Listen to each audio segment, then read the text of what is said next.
السلام علیکم ورحمۃ اللہ وبرکاتہ۔ میں ہوں محمد احمد اور آپ دیکھ رہے ہیں آپ کا اپنا یوٹیوب چینل احمد منٹھاری، اور آج ہم ایک نئے موضوع کے ساتھ حاضر ہیں، وہ ہے نماز کے مستحبات، یعنی نماز میں کون سی ایسی چیزیں ہیں جن کا کرنا مستحب ہے، اچھی بات ہے، ان کا کرنا فرض نہیں، واجب نہیں، لیکن اگر ایسے کیا جائے تو نماز مستحب ہوگی، زیادہ ثواب ملے گا۔ تو نماز میں یاد رکھیے کہ 14 چیزیں مستحب ہیں۔ نمبر 1،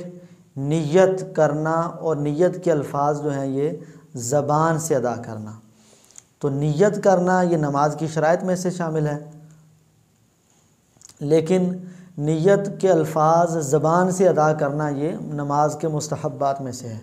آپ نے بعض لوگوں کو یہ غلط مسئلہ بیان کرتے ہوئے سنا ہوگا کہ اگر کوئی دل میں نیت کر کے نماز پڑھتا ہے تو عموماً لوگ جو ہے وہ اعتراض کرتے ہیں کہ آپ کی نماز ہوئی ہی نہیں،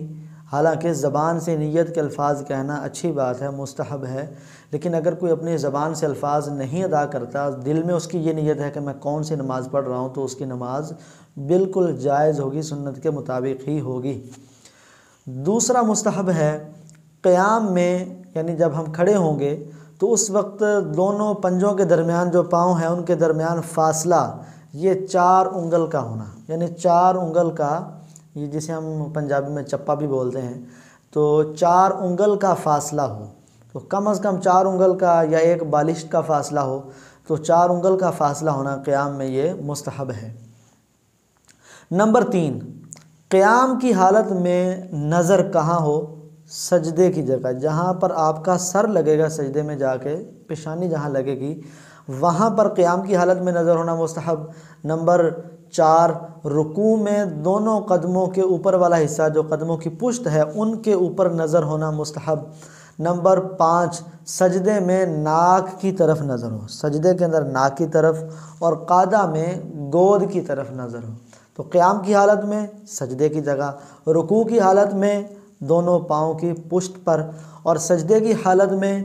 ناک پر نظر ہو، اور اسی طرح جب قعدہ میں بیٹھے، اتحیات میں بیٹھے، تو اس وقت اس کی نظر اتحیات میں بیٹھتے ہوئے، قعدے میں بیٹھتے ہوئے اس کی نظر گود میں ہو۔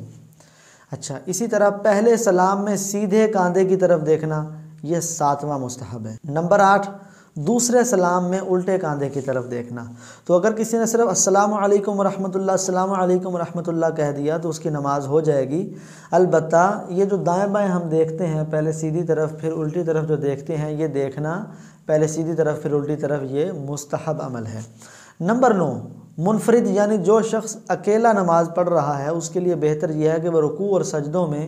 3 مرتبہ سے زیادہ مرتبہ تسبیح کہے، یعنی سبحان ربی العظیم جو ہے وہ 3 مرتبہ تو کہنا ہے سنت ادا ہونے کے لیے، لیکن 3 سے زائد مرتبہ کہے، 5 مرتبہ، 7 مرتبہ۔ تو جو اکیلا نماز پڑھ رہا ہے وہ اپنے جتنی مرضی لمبی اس میں کر سکتا ہے۔ اور نمبر 10، حلیہ وغیرہ میں حضرت سیدنا عبداللہ بن مبارک رضی اللہ تعالیٰ عنہ وغیرہ سے مروی ہے کہ امام کے لیے 5 بار تسبیحات کہنا مستحب ہے، یعنی جو امام ہے وہ رکوع کے اندر 5 مرتبہ سبحان ربی العظیم پڑھے، سجدوں کے اندر بھی سبحان ربی الاعلیٰ 5 مرتبہ پڑھے، یہ امام کے لیے اچھی بات ہے۔ نمبر 11،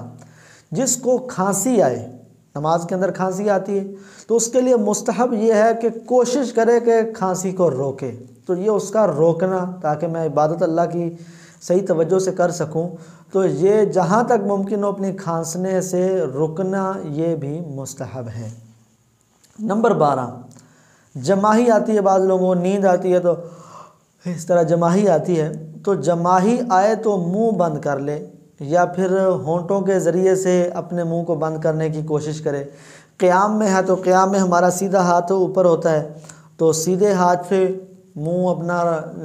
یہ ڈھک لے، اور اگر دیگر اور ارکان میں جس طرح رکوع میں، سجود میں، تشہد میں، تو ان میں الٹے ہاتھ کے ساتھ، الٹے ہاتھ کی پشت کے ساتھ یہ اپنے منہ کو روکے اور آواز نہ پیدا ہو، تو یہ طریقہ کار کرنا بھی اس کے لیے مستحب ہے۔ جماہی روکنے کا ایک بہترین طریقہ یہ ہے کہ حضرات انبیاء کرام علیہم السلام کو جماہی نہیں آیا کرتی تھی، کیونکہ جماہی آنا یہ سستی کی علامت ہے اور یہ شیطان کی طرف سے ہے۔ تو انبیاء جتنے بھی ہوئے ان میں سے کسی بھی نبی کو جماہی نہیں آئی۔ تو اگر کوئی جماہی آتے ہوئے یہ تصور کرتا ہے کہ انبیاء کرام علیہم السلام کو جماعی نہیں آتی تھی تو اس صورت میں اس کی فوراً جماعی رک جائے گی۔ اور اس وظیفے پر تو میرا اپنا ذاتی بھی عمل ہے کہ اگر جماعی جتنی مرضی آ رہی ہو، اگر یہ نیت جیسے ہی یہ ذہن میں خیال آتا ہے کہ انبیاء کرام علیہم السلام کو جماعی نہیں آتی تھی تو فوراً جماعی رفع دور ہو جاتی ہے۔ نمبر 13، جب مکبر یعنی تکبیر کہنے والا، جیسے ہم اقامت پڑھنے والا جو ہوتا ہے، تو جب وہ مکبر حی علی الفلاح پر پہنچے گا تو اب امام بھی کھڑا ہو جائے، مقتدی بھی کھڑے ہو جائیں۔ بہت سارے لوگ جو ہیں وہ پہلے کھڑے ہو جاتے ہیں، یعنی تکبیر شروع ہونے سے پہلے ہی، اقامت شروع ہونے سے پہلے کھڑے ہو جاتے ہیں، کئی جگہ پر امام بھی کھڑے ہو جاتے ہیں۔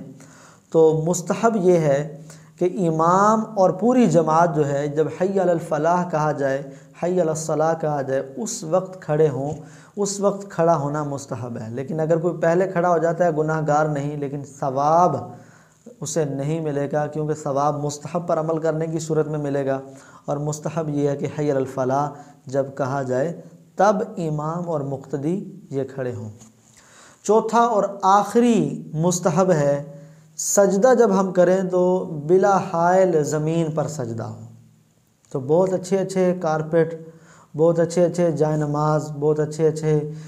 مصلے جو ہیں وہ تیار کیے جاتے ہیں، یہ اچھی بات ہے، لیکن زیادہ ثواب ڈائریکٹ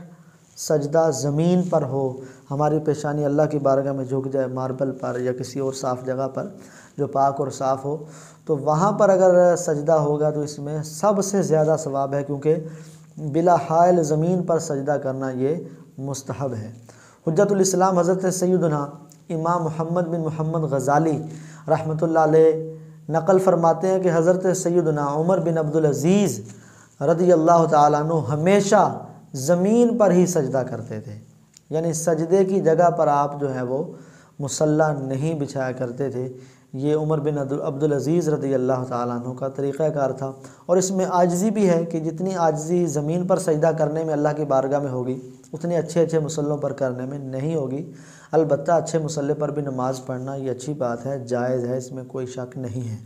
لیکن اس قدر مصلی موٹا ہو یا اس قدر کارپیٹ بچھا ہو کہ اس کے نیچے فوم وغیرہ کے دباتے جائیں سر، لیکن زمین کی سختی محسوس نہ ہو رہی ہو، تو اگر زمین کی سختی محسوس نہیں ہو رہی تو ایسے کارپیٹ پر یا ایسے مصلے پر نماز پڑھنے سے سجدہ نہیں ہوگا، اور سجدہ یہ نماز کے فرائض میں سے ہے، تو اس طرح اس کی نماز بھی نہیں ہوگی۔ تو جو لوگ زمین پر سجدہ کرتے ہیں ان کی پیشانی پر مٹی لگ جاتی ہے، یا بسا اوقات صفوں پر بھی مٹی لگی ہوتی ہے، تو پیشانی گرد آلود ہو جاتی ہے۔ اس حوالے سے حضرت سیدنا واصلہ بن اسقع رضی اللہ تعالیٰ عنہ سے روایت ہے کہ نبی پاک صلی اللہ علیہ وسلم کا فرمان پرسرور ہے، تم میں سے کوئی شخص جب تک نماز سے فارغ نہ ہو جائے اپنی پیشانی کی مٹی کو صاف نہ کرے، کیونکہ جب تک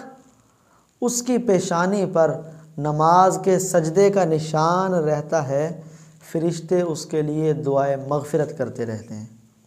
تو اگر